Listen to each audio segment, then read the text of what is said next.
Welcome back. You're watching the Headlines Today special broadcast on the Cup That Matters. As we've been saying, it's only today and this evening that Indian fans have in right earnest started feeling that hashtag won't give it back is more than just a commercial idea.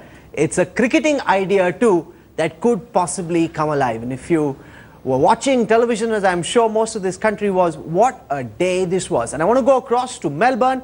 We've got Vikrant Gupta joining us. Vikrant, what are these fans planning to do? Where's the party in Melbourne tonight? Or is all of there's poor Vikrant, he's up in the air.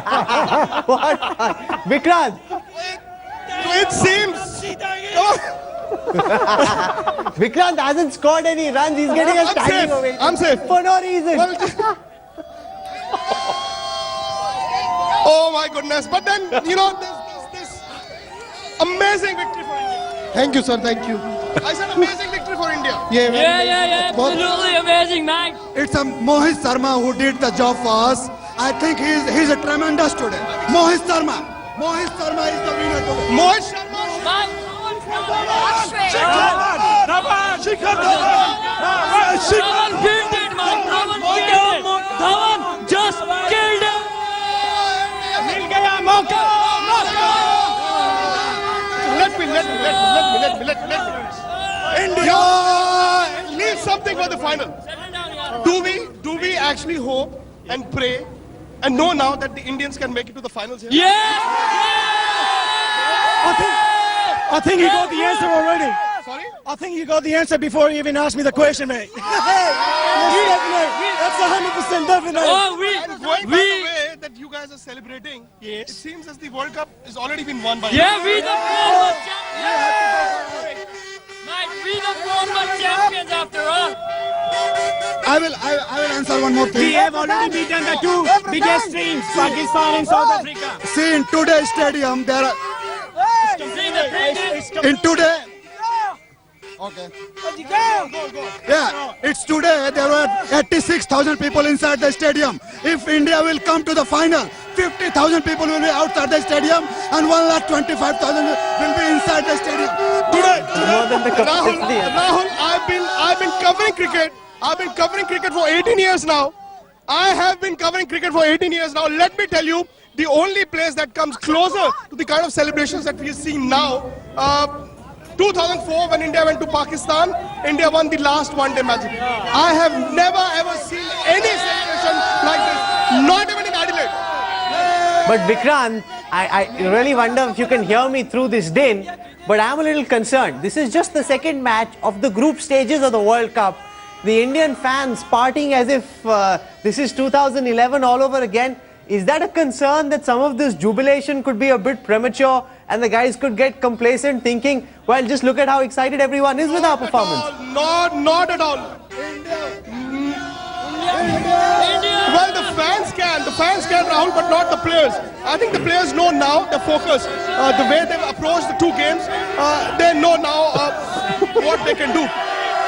As far as the celebrations are concerned, most of the people here are Punjabis, and they say to give a Punjabi half a cause of celebration and it'll do double the celebration.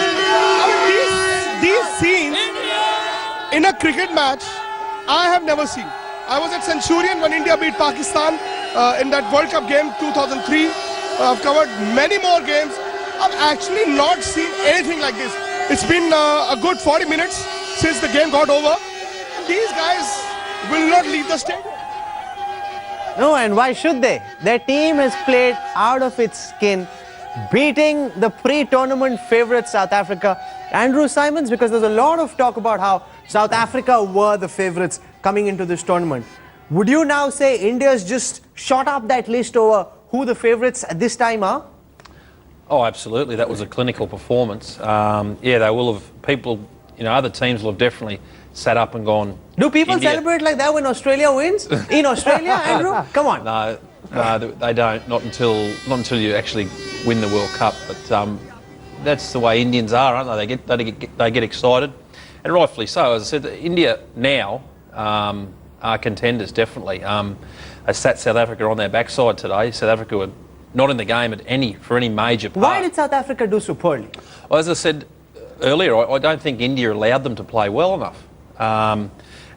When they batted, they had a very clinical approach to what they were going to do. I think they probably had very good plans in the Indian side. They had field positions for different batsmen. You saw Dhoni use a different style of field when he bowled to the South African captain, de Villiers. He had very different fields. So they've obviously got some serious plans in place there today, and they all worked and came off quite well. So good signs and for India. Dhoni has been pilloried so much, Borea, about the manner in which he's been very defensive during the first few test matches. And here he comes out setting specific fields for different batsmen, completely a very, very different Dhoni from what we've seen. And de Villiers, who's so aggressive as a batsman, suddenly getting so defensive when it came to being captain. India, tell me, you're a little cheesed off, I can see that. Just too much India, Andrew?